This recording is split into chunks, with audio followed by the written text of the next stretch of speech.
Hello there, my name is Solmaz, and you are listening to Tabling Thoughts podcast. In this podcast, I talk about my experiences as a relationship coach and psychotherapist. The little things that I noticed in my clients' day to day lives, which may affect the quality of their lives and relationships enormously, and for some reasons, they don't pay that much of attention to them. As I mentioned, I'm a relationship coach and I also practice as a psychotherapist in Ontario, Canada.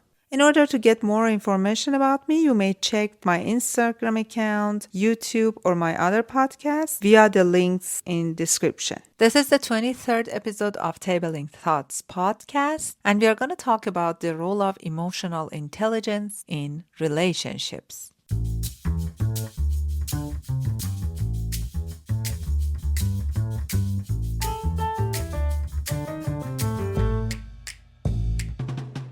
Today's topic is one that holds immense potential to transform not only the way we connect with each other, but also the way we see ourselves. We're going to dive into the power of emotional intelligence in our relationships. Think for a moment about the most fulfilling relationships in your life, whether it's with a partner, a friend, a family member, or even a mentor. What makes those relationships work? Is it the way you can talk openly with each other? The sense that they understand you even when you don't have the perfect words? Or maybe the way conflicts are handled with care and respect instead of resentment or anger. These are all examples of emotional intelligence at play. Emotional intelligence, often called EQ, is the ability to recognize, understand, and manage our own emotions while also tuning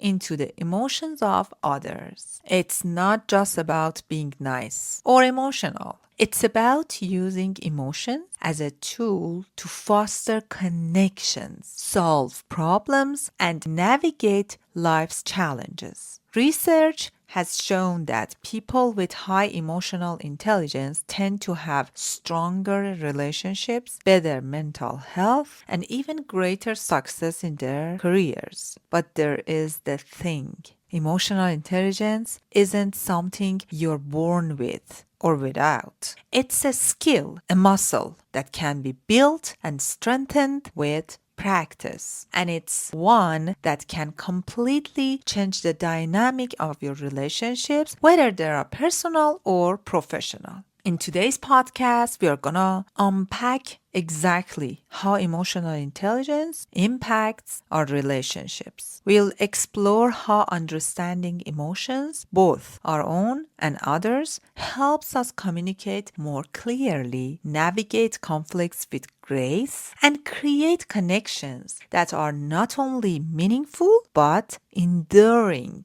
I will also walk you through some actionable strategies to start cultivating emotional intelligence today. Some practical tips that you can use to bring more understanding, empathy, and harmony into your interactions. So, whether you're here to deepen your personal relationships, become a better communicator at work, or simply understand yourself on a deeper level, this episode will have something valuable for you. Let's get ready to unlock the power of emotional intelligence and take your relationships to a whole new level.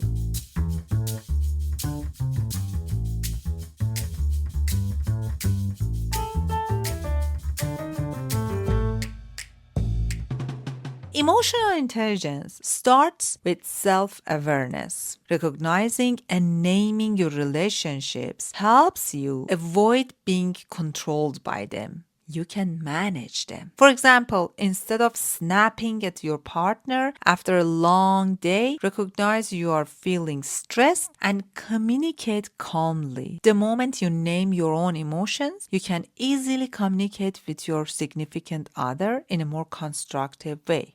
Emotional intelligence helps you to have more empathy and connection. EQ helps you step into someone else's shoes. When you understand how others feel, you respond with empathy, not judgment. For example, a friend shares they're upset, but instead of giving advice immediately, you first listen and validate their feelings. EQ facilitates conflict resolution. Emotional intelligence allows you to manage conflicts without letting emotions escalate. Instead of blaming, you focus on solutions. For instance, in an argument with a colleague, you recognize their frustration and respond constructively rather than defensively. People with high EQ are better communicators because emotional intelligence enhances both verbal and nonverbal communication. You become better at expressing yourself clearly and reading others' cues. For instance, understanding that a quiet partner might be overwhelmed, not indifferent. That helps you to avoid misinterpretation. EQ also strengthens the trust. When you are emotionally intelligent, people feel heard and understood, which builds trust and strengthens relationships. For example, leaders with high EQ foster loyalty because their team members feel valued and supported.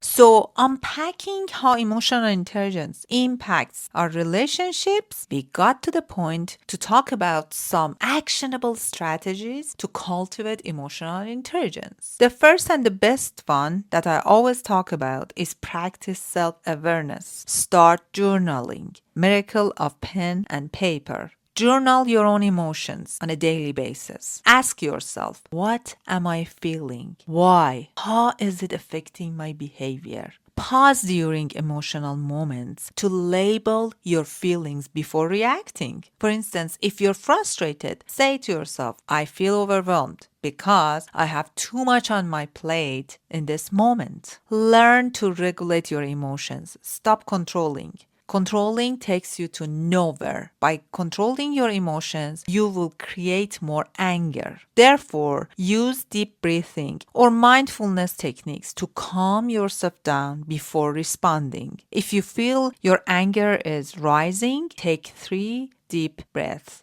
before speaking. Develop a cool down plan for tense situations, like stepping away for a moment, and enhance empathy, the magic of empathy. In order to enhance empathy, you need to practice active listening. Give your full attention to the speaker without interrupting, without giving solutions. That's a challenge for me too. Ask open-ended questions to understand someone's perspective. Instead of assuming why someone is upset, ask them, can you tell me more about what's bothering you? Improve nonverbal communication. Be mindful of your own body language, tone of voice, and facial expressions. Pay attention to others' cues, like crossed arms or a hesitant tone, to gauge their emotions. For example, when someone is avoiding eye contact, check in with them gently, saying, you seem quiet. Is something on your mind? Learn to resolve conflict constructively. Focus on understanding the other person's perspective rather than proving you're right. Use I statements to express how you feel without blaming. Instead of saying, you never listen to me, say, I feel unheard when my concerns aren't acknowledged. Seek feedbacks and reflect. Ask people you trust how they perceive your emotional responses and communication style. Use their feedback to identify areas for growth. For example, a friend might say, sometimes you interrupt when I'm sharing, and you can work on being more patient. And last but not least, cultivate gratitude and positivity. Practice finding positive aspects in relationships. Even during challenges, express appreciation regularly. For instance, tell your partner, I really appreciate how supportive you were today. My friends, emotional intelligence is not a magic fix, but it is a powerful tool that can profoundly impact the quality of your relationships. By developing self-awareness, empathy, and emotional regulation, you can foster deeper conversations and navigate life's challenges with more grace and confidence. If you take just one step today, whether it's pausing to identify your emotions or listening more attentively, consistently, you are already building the foundation for better relationships. Remember, emotional intelligence is a skill that grows with patience, and every effort you make brings you closer to a more connected and harmonious life. Thank you for joining me on this journey of self development. If this episode resonated with you, I would like to hear your thoughts or stories about how emotional intelligence has impacted your relationships. Share them with me on social media or on any application podcast you're listening right now in the comments. And until next time, take good care of yourself and stay mindful.